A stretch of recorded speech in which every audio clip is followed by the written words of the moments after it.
Good afternoon. I'm Dan DeRose with 19 News, coming to you from our digital desk. We've just gotten this press release from University Hospitals within the last 5 to 10 minutes, and we just want to make you aware of it. We don't know much about it. It is a simple statement from the University Hospitals, but it is something that, wow, a red flag has gone up. Just precautionary at this point. It is a traveler who flew into Cleveland Hopkins International Airport yesterday and is now being observed, isolated and observed for flu-like symptoms. Not exactly sure why the university has decided to send out a press release, maybe to get ahead of something, or if rumors had been spreading on social media, so they felt they better make some sort of statement. I have it here. I'm going to read it in its entirety, and that's basically all we're going to do because we don't know much more. Again, this is just in the last 5 minutes that we've been given this.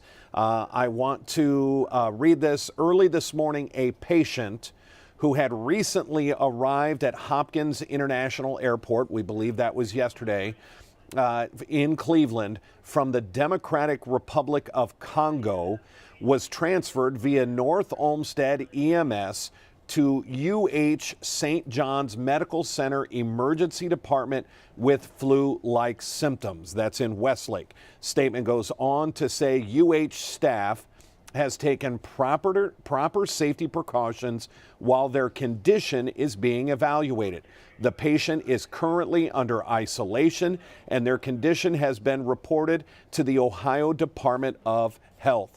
Patients and staff are utilizing proper masking and isolation protocols and taking appropriate reporting steps to protect our patients, staff, and the community. That's all we've been given. So what we know is that apparently yesterday, a traveler from the Democratic Republic of Congo flew into Cleveland Hopkins International Airport, and it was this morning that individual had to be taken by ambulance to the UH St. John's Medical Center. That is in Westlake. The symptoms are flu-like. The UH has taken the appropriate reporting steps. They've gotten the Ohio Department of Health involved at this point.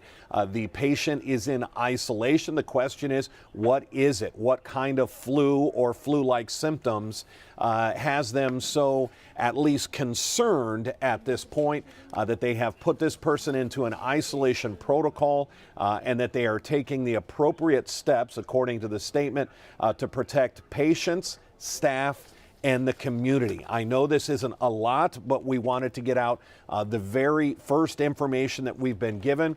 We've been hearing some rumors. We've been hearing and seeing some chatter on social media about this patient or about this suspected illness. So when we finally got a statement from University Hospitals, we wanted to bring it to you right away. If you're just joining us, there is no cause for concern at this point or alarm. It is simply a statement from University Hospitals saying that someone, we don't know if it's a man or a woman, that traveled from the Democratic Republic of Congo into Cleveland Hopkins Airport yesterday, had to be taken by an ambulance this morning. Not sure where they've been since the airport, to having to be taken by an ambulance to UH St. John's Medical Center. Again, that's in Westlake, and that patient is showing flu-like symptoms. They have isolated that patient. Staff is using protection as they help this patient. They have reported it to the Ohio Department of Health. They say that is protocol and that patients and staff are using proper masking and isolation protocols and taking the appropriate steps to protect our community, staff, and the patients. So that's what we have at this point. Of course, we're going to be asking more questions.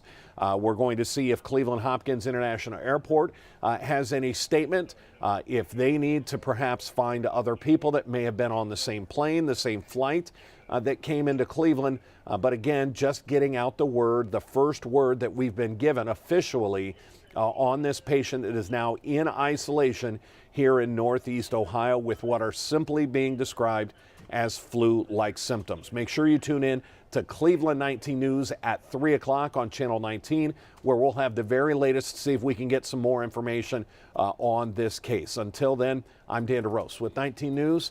Have a good afternoon. 19 News is every